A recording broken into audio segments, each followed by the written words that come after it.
Okay, well, grace and peace to you all from our Lord Jesus Christ and all the saints here in Central California. Just give you a quick talk about my one issue of the week here. Um, so I was walking through the cafeteria and minding my own business. And as I do when I walk around, I took a look up and check out my APs and make sure they're all online and functioning. And I walked past the one in the cafeteria and the lights are just flashing on it, which means it's not communicating with anything. Well, that's weird. So I went ahead and went into the switch, and let me show you that. Oops, where is it? Right here. Just going to share this window. I'm not going to share my whole screen. There it is. So I go into the switch, and I'm going to take a look. And this is one of my older legacy switches. And so it's a pretty easy switch to get through. So I'm doing, I did, show VLAN port info on the port. And all the VLANs I need to be there are there. Okay, so it's not a VLAN issue. Show port inline power GE dot 1.40. GE stands for Gigabit Ethernet, by the way. So I looked at that, and that's exactly what it said, delivering power. Like, okay, and I know it's working because the thing is flashing. It wouldn't be on. So I did a show port status, and see that's a working port. That's what it should look like. You should see up.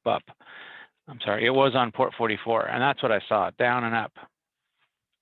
But what was weird is I saw port operator status was down, admin status is up, which means the port is enabled.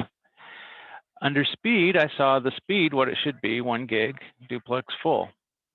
It didn't say NA yesterday. It said 1 gig and full duplex, but the operator status was down. Well, that's weird. Okay, well, let's see if it's an Ethernet cable problem. Excuse me. So I went over there, swapped out the patch cord, same thing. What the heck? I was thinking, maybe I need to swap out the AP. Well, let's do the easy thing first.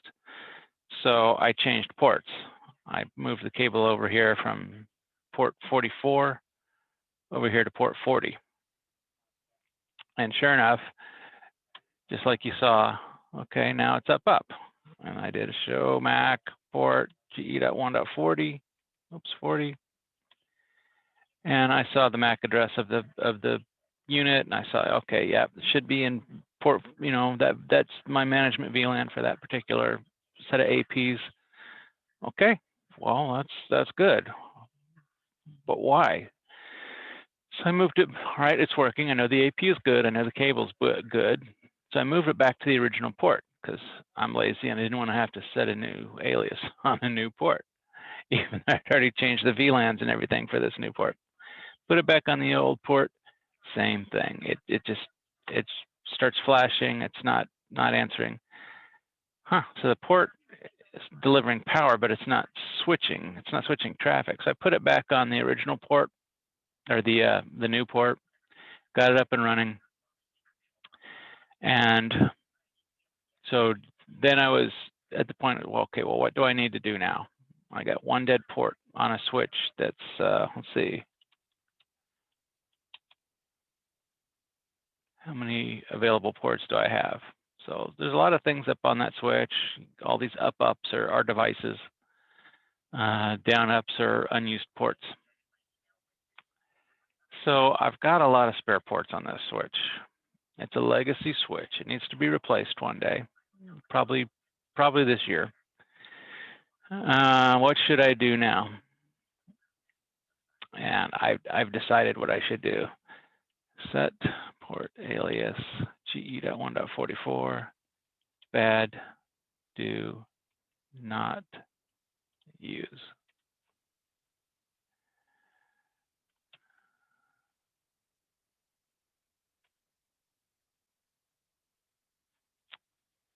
There we go.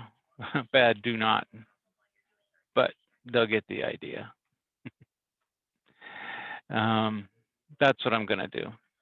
So there comes a time when you have to figure out, is there a viable workaround, and is this worth troubleshooting further?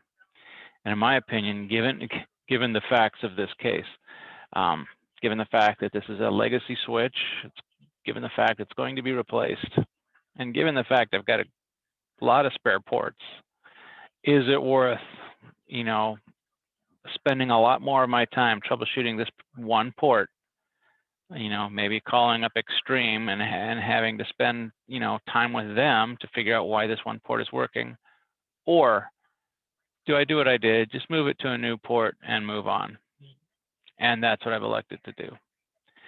So you'll run into problems like that in your day-to-day careers. It's like you've got to decide how much time is worth investing on one particular problem.